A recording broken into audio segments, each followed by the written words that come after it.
These are uncertain times for immigrants living or working in the city, and not just for those here illegally. Many people who have asylum status, who have legal U.S. residency status with a green card or a visa, have been swept up in the Trump administration's immigration crackdown.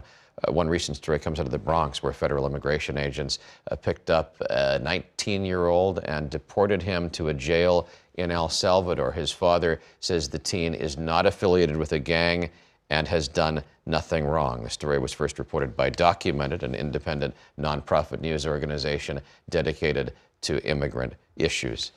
With me now is the editor-in-chief of Documented, Ethar El-Katatney. Good morning. Thank you for coming in this morning.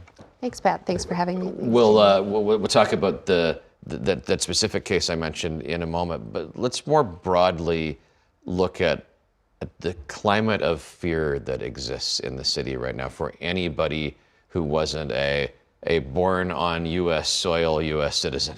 Yeah.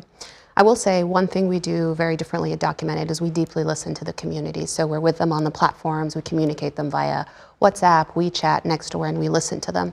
And over the last 2 months, we really have been seeing a huge uptick in fear and what fear has actually changed people's habits and actions.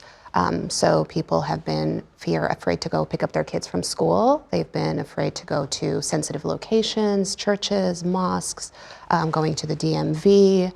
They are changing behaviors out of fear of being caught up without due process, even if they have no criminal record. Like just worried about interaction with government. They're worried about collateral arrests, about administrative errors. As the administration has already said, they're not going to businesses, they're not going to restaurants, and they're really just trying to be low-key until and not just for the people that you're reporting on. I was wondering about whether there's fear within your organization of even publishing some of it, because we've seen the administration go after people for publishing about this.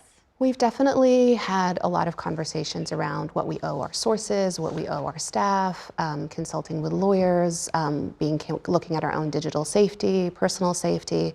Again, this is a very contentious issue, an issue the administration is taking very seriously, and we're kind of aware of the risks and taking steps. Is there, you look at some of the allegations against the people that have been whisked off to the detention center in Louisiana.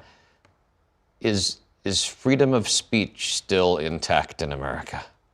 I hope so. And I would say this is a moment of just significant uncertainty and upheaval. So anyone that tells you they know what to expect or where we are actually is projecting.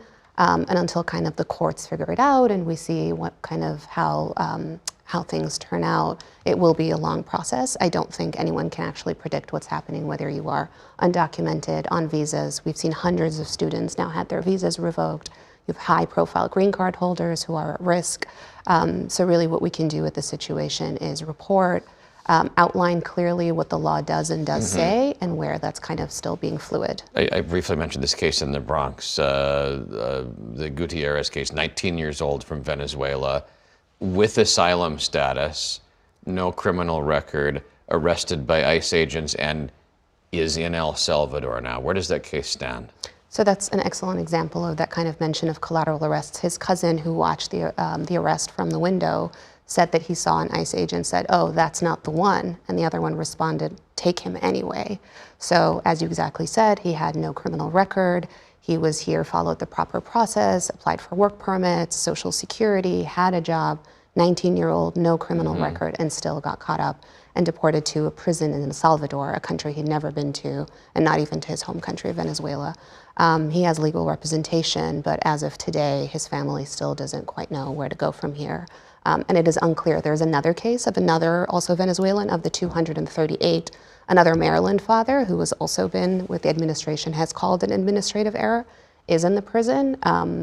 And it is unclear if they will be able to come back. And I do want to highlight one other thing on that, which is that 75% of those 238 actually have no criminal records, according to CBS 60-minute investigation. Well, and then you see what happens in the Oval Office, where everyone's like, not me, not me, I don't know anything to the court decision to bring anyone back. Yeah, and that's one of those things about this uncertainty that we're in, and even though we know what the law says and what the courts are saying, we still don't quite know how things will shake down. And that, to go back to that culture of fear, why people are just kind of laying low. There's a lot more to talk about than we can do in these 5 minutes we have together. You will continue to report this on your website.